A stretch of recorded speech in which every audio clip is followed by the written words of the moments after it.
बड़ी खबर आपको देंगे। पाकिस्तान और एशियाई तरक्याती बैंक के दरमियान $330 मिलियन के कर्ज प्रोग्राम पर बाज़ाब्ता तौर पर दस्तखत कर दिए गए हैं। बात करेंगे उमर हयात खान से। जी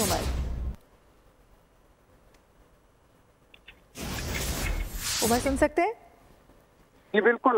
इस वक्त अगर देखा जाए तो पाकिस्तान और एशियाई तरक्याती बैंक के दरमियान जो $33 करोड़ का जो मंजूरी दी गई थी एशियाई तरक्याती बैंक की जानिब से, उस प्रोग्राम पर जो है बाकायदा तौर पर दस्तखत हो चुके हैं।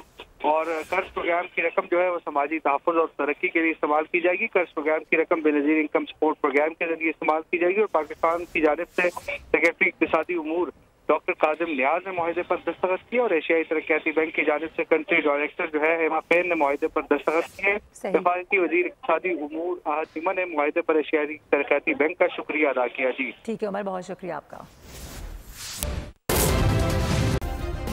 सब्सक्राइब करें और बेल दबाएं ताकि कोई खबर रह न जाए।